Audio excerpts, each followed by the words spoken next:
Buenos días, bienvenidos todos a esta nueva conversa con Fernando Blanco, el director de la revista Dinamo Técnica. Una breve presentación de Fernando. Hoy vamos a tocar un tema muy de actualidad, como son las comunidades energéticas, ese cambio de modelo, ese cambio de paradigma que supone el sector energético. Fernando Blanco Silva es ingeniero industrial, doctor en eficiencia energética, desarrollo sostenible. Ejerce desde hace más de 20 años su actividad profesional en el sector energético, primero como docente y posteriormente como técnico en la Universidad de Santiago de Compostela y en la Xunta de Galicia, y es un gran conocedor del sector energético a nivel gallego y, por supuesto, a nivel estatal también. Antes de abordar este tema de las comunidades energéticas, Fernando, y empezamos ya con las primeras preguntas, nos debemos poner en contexto. Las comunidades energéticas son una vía de lucha contra el cambio climático. ¿Cuál es tu opinión sobre este tema? Hola a todos. Muchas gracias, Oriol, por la presentación y por mi parte empezaremos ya y a todos los asistentes, por supuesto, a todos los asistentes por estar aquí, y empezaremos la charla a continuación. Hoy en día el cambio climático ya es el principal problema ambiental a nivel mundial. En el ámbito económico es además la amenaza más importante a largo plazo, y de hecho ya estamos sustituyendo el concepto de cambio climático por emergencia climática.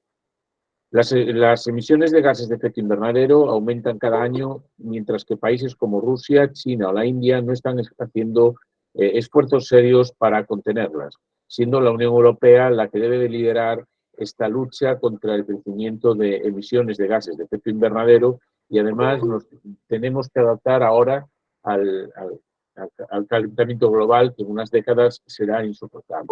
Ya se está sustituyendo, de hecho, el concepto de lucha contra el cambio climático por la adaptación al cambio climático. En las últimas décadas, la concentración de dióxido de carbono equivalente se ha disparado desde unos 300 partes por millón hace unos 100 años a 420 en estos momentos, y si nadie lo remedia, a mediados del presente siglo estaremos en torno a las 500 partes por millón, un punto que se ha considerado de no retorno para la humanidad. Así, durante estos últimos meses estamos viviendo situaciones climatológicas extremas que son muy graves. Se ha registrado en este mes de octubre una alerta amarilla en Bilbao por alta temperatura. Se están batiendo récords de temperatura a lo largo de este último año.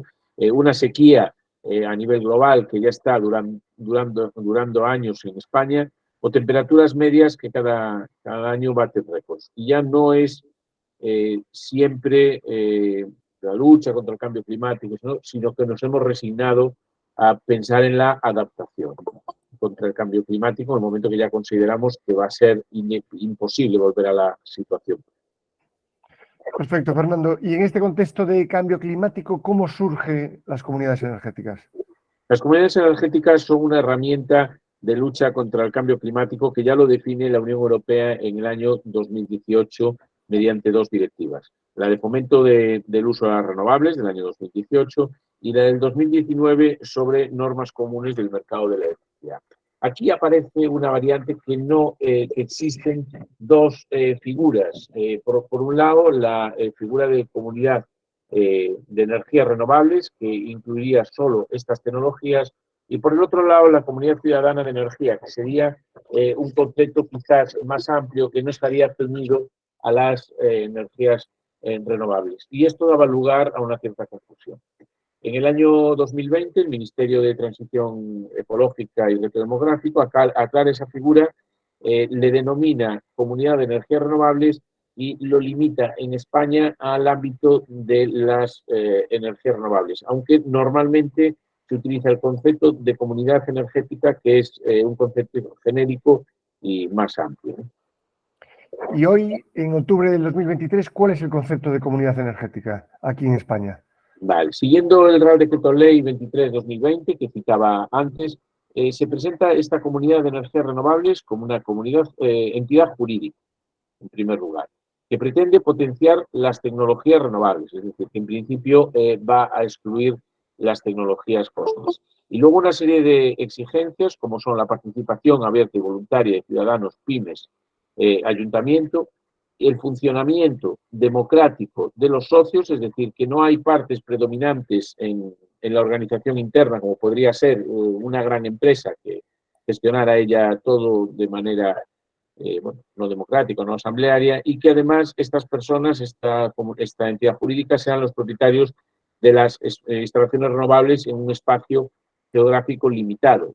Está limitado a 50 kilómetros, pero bueno, significa que no podría haber una comunidad energética a nivel de toda España. Respecto al objetivo de la comunidad energética, también es importante citar que son medioambientales, económicos y sociales. Luego profundizaremos en esto, pero se descartan los fines lucrativos a corto plazo, es decir, no se trata de buscar un reparto de dividendos.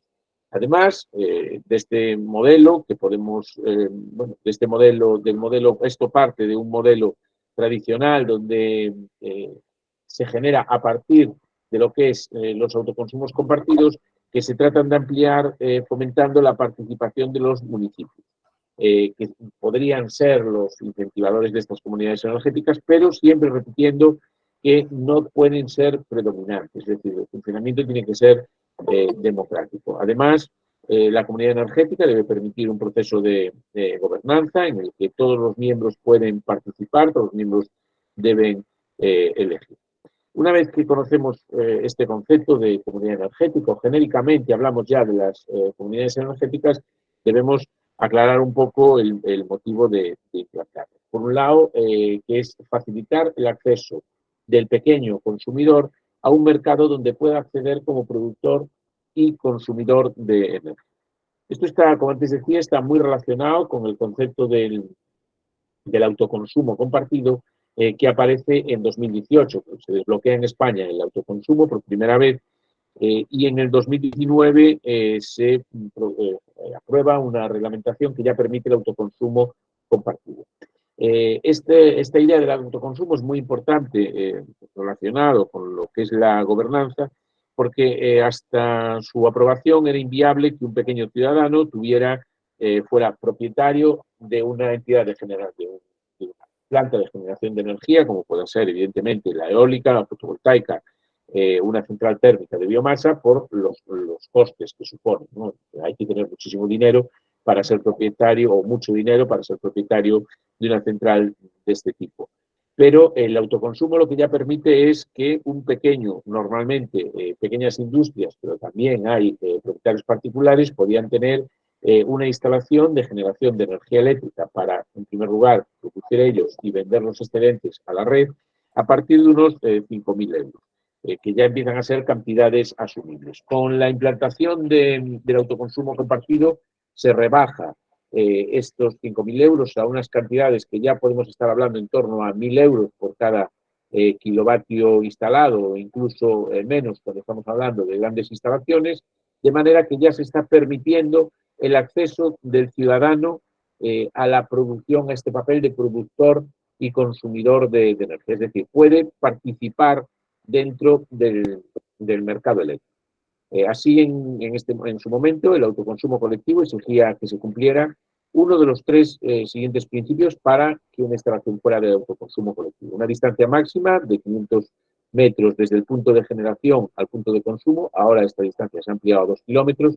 Que los autoconsumidores se conectaran en un mismo centro de transformación, en la parte de baja tensión, o que todos los autoconsumidores de la generación se situaran en una misma referencia catastral, que esto realmente casi deja de estar en vigor en el momento que la distancia máxima que se permite son estos 2 kilómetros, ¿no? Entonces, cumpliendo una de estas tres condiciones, se permitiría el autoconsumo.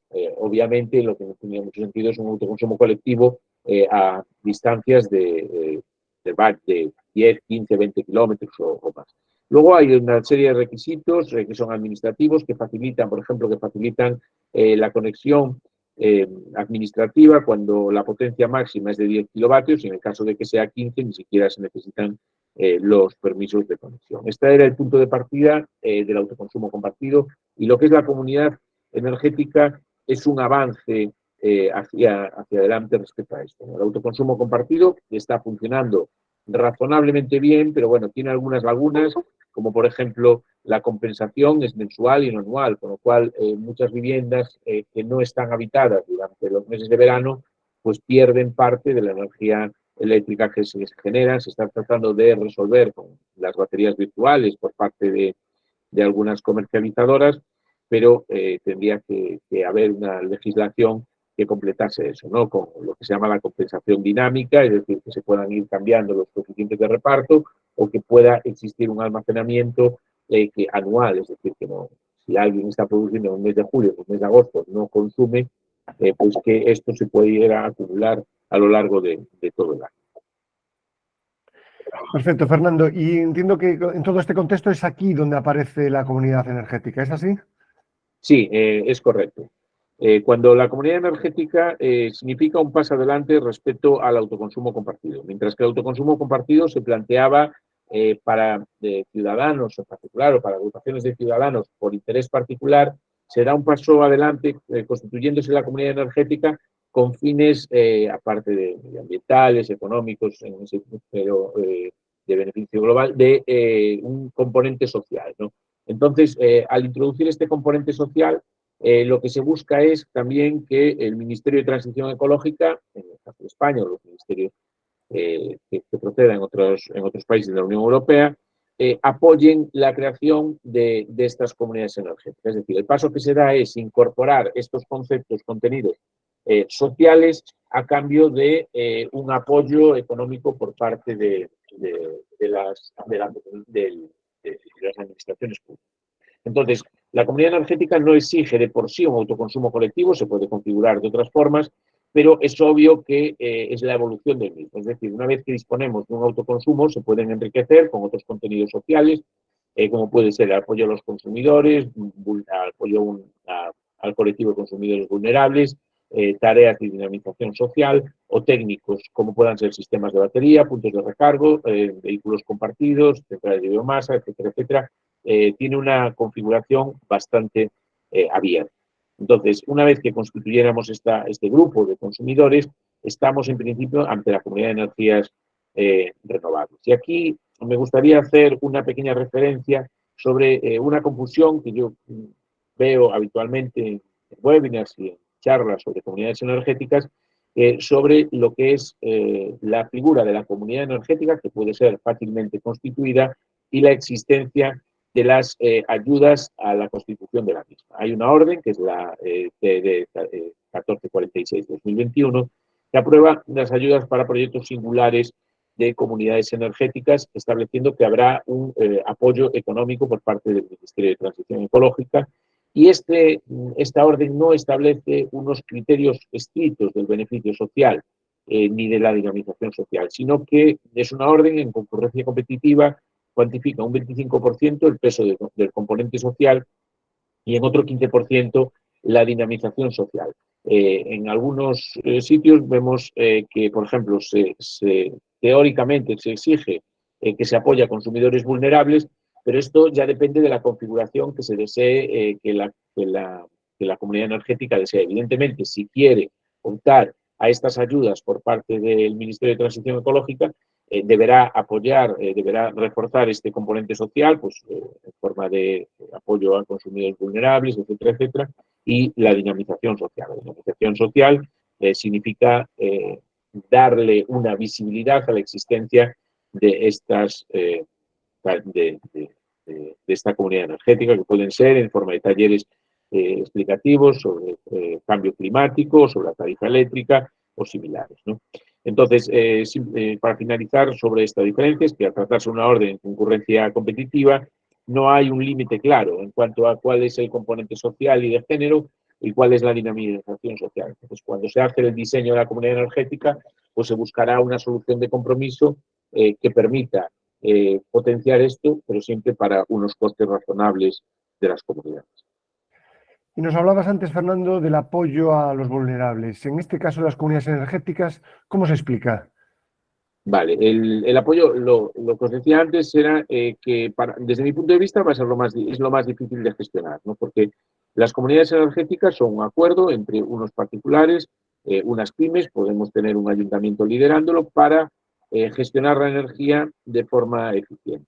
Pero además lo que hace el Ministerio es que si quieres optar a esa subvención, necesitas aportar un componente social y de género, así como una componente de dinamización social. Entonces aquí aparece un problema, que las ayudas van a ser en concurrencia competitiva y que no hay un límite claro, una exigencia en cuanto a forma de presupuesto, cuántas familias deben ser beneficiarias, etcétera, etcétera, ¿no? Entonces aquí debemos de tener que la comunidad energética tiene como condición que el beneficio no sea un beneficio financiero, económico directo, pero los asociados en sí evidentemente van a buscar obtener un beneficio económico, no es una ONG.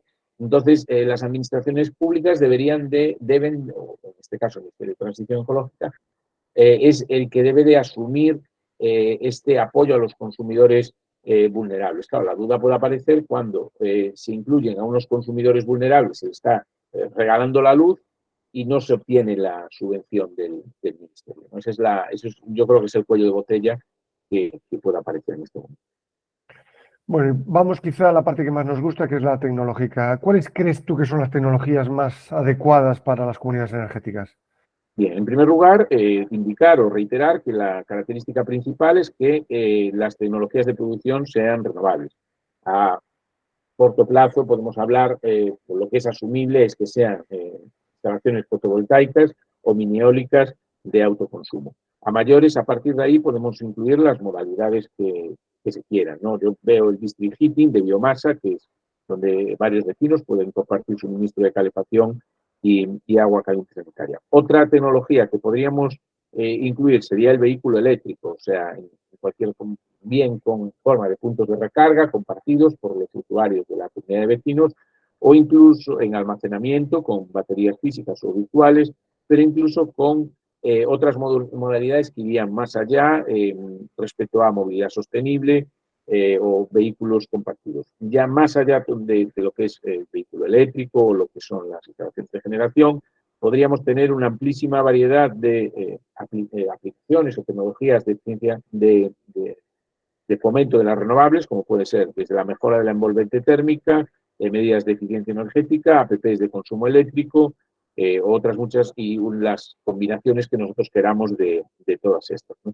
Y reitero que cuando a mayores, esto sería para configurar la comunidad energética, y si a mayores de configurar la comunidad energética, pues cumplimos los requisitos, la organizamos de manera que se pueda optar a las ayudas de la orden que antes decían, pues todavía mejor. Pero bueno, esto ya forma parte de lo que es el propio diseño de la comunidad energética.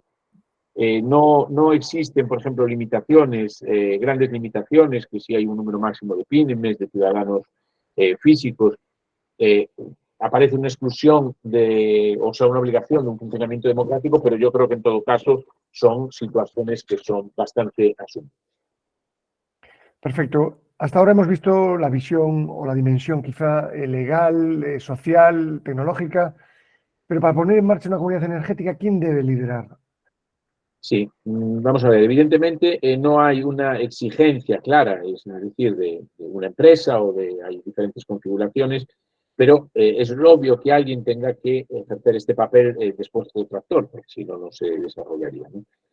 Aquí existirían, digamos, dos modelos. Por un lado, un ayuntamiento que desea presentarlo como un beneficio para sus habitantes, o por el otro lado, una empresa, una pequeña empresa o un profesional que lo quiera hacer a cambio de asumir la gestión del mismo y cobrar por los correspondientes servicios, los honorarios. Es muy importante, por ejemplo, que en el caso de un ayuntamiento, yo creo que aquí sí que tenemos problemas por la propia configuración, ¿no?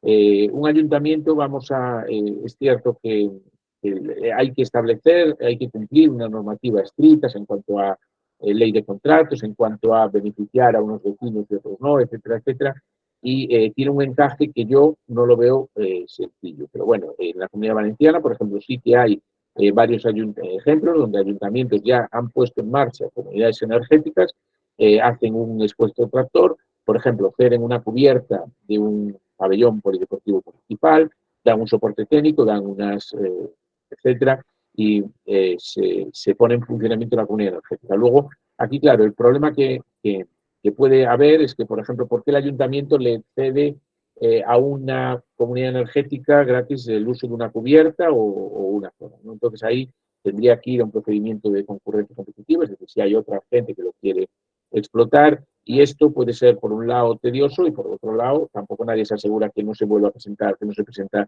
otra comunidad energética. Bueno, esto, por ejemplo, aquí hay un ejemplo, el Ayuntamiento de Alcira, que se cede superficies a cambio de la comunidad energética paga en forma de energía que puede ser cedida o bien al ayuntamiento o bien a consumidores vulnerables. En otros casos son técnicos, son empresas los que tratan de liderar esta comunidad energética, se ponen de acuerdo una serie de propietarios, vecinos de una zona, estos realizan el desembolso, se inicia por la instalación de autoconsumo, se enriquece como se quiere y es una situación, bueno, pues en la cual tiene un funcionamiento. Una vez que está en funcionamiento, pues tiene la gestión y podrían optar en función de la configuración a estas ayudas. Muy bien, Fernando. Una última pregunta. ¿Cómo ves tú, cómo crees que va a ser la evolución de las comunidades energéticas en el mercado? Vale, para mí no es una evolución clara porque hay, si nos fijamos, por ejemplo, en la red hay decenas o incluso cientos de comunidades que se están teóricamente formando, que están arrancando, hay algunos ejemplos de casos de éxito, pero la configuración de por sí es complicada porque hay que poner de acuerdo a diferentes personas con diferentes intereses, ¿no? Y aquí la clave, desde mi punto de vista, es para diferenciarnos del autoconsumo compartido es cuando existe una subvención o no por parte del Ministerio de Transición Ecológica o de las comunidades autónomas correspondientes, ya que para eso, en el caso del Ministerio, es imprescindible que se cumplan los criterios de protección de vulnerables, de género, de dinamización social. Entonces, es obvio que un grupo de autoconsumidores se puede considerar de por sí una comunidad energética, pero para dar ese paso adelante, para poder optar a las ayudas es necesario pues, estos componentes de protección de los vulnerables, de género, etcétera, etcétera, y que tiene un coste.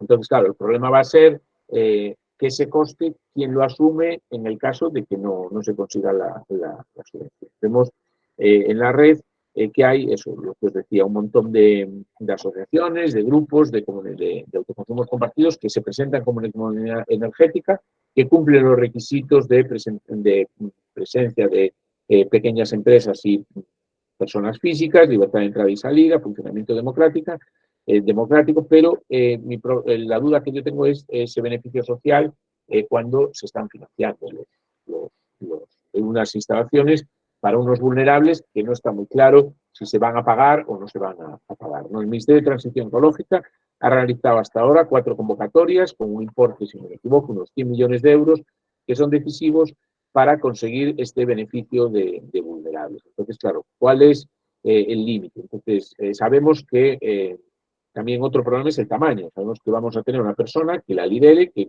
exigirá unos honorarios por organizar esta comunidad energética, pero esto no puede limitarse a 8 o 10 viviendas, porque si no sería económicamente inasumible. Y luego están, lo que antes os comentaba, las comunidades energéticas lideradas por los ayuntamientos. En este caso, un ayuntamiento podría ceder el uso de los terrenos o dar un soporte, pero vamos a encontrar los problemas en cuanto a la burocracia. No puede ser arbitrario, no se le puede ceder, un ayuntamiento no le puede ceder una cubierta, un terreno a un grupo de particulares, sino que tendría que ir a una concurrencia competitiva y aquí puede aparecer cualquier competidor. Además, sí que el ayuntamiento, cuando sustenta el apoyo a las familias vulnerables, en algunos casos no es fácil decir, bueno, a qué familias vulnerables queremos apoyar y a qué familias vulnerables no queremos apoyar, y luego la cantidad, ¿no? Pues estamos hablando de una ciudad que puedas apoyar a 10 familias vulnerables que están a menos de 2 kilómetros de la planta de producción, pero a cuáles apoyas, donde te quedas, me refiero. Entonces, no es tan sencillo porque lo que es toda la normativa municipal aplicación es muy rígida y podría aparecer la arbitrariedad, que ya es complicada de gestionar. Es decir, ¿por qué se le regala la electricidad o por qué se facilita la electricidad a unos consumidores vulnerables sí o otros no? Entonces, esto solo tendría a lo mejor sentido en ayuntamientos de tamaño muy pequeño. Y finalmente está la dificultad de poner de acuerdo a decenas de personas que tienen intereses distintos y economías de escala diferentes. Por ejemplo, ponía antes el caso de la Comunidad de Valencia, porque es una zona donde está asentada la titularidad de la generación eléctrica y es bastante habitual y tiene facilidad en esto. Pero, por ejemplo, nosotros estamos hablando aquí, en el caso de Galicia, que no existe esa tradición, y poner de acuerdo a comunidades de propietarios, una comunidad de montes, a unos vecinos, pues también tiene sus dificultades. Entonces, luego finalmente está el problema que os decía antes de lo que es el tratamiento de los excedentes. Los excedentes del mes de julio, el mes de agosto, eso debe solucionarse de alguna manera, porque es cuanto más producción existe de energía eléctrica y hay mucha gente que pueda, estamos hablando, de tipo medio, que puede irse de vacaciones durante esos meses. Entonces, que no aprovecharía esa generación. Muy bien, pues muchísimas gracias, Fernando. Yo creo que ahora sí que ya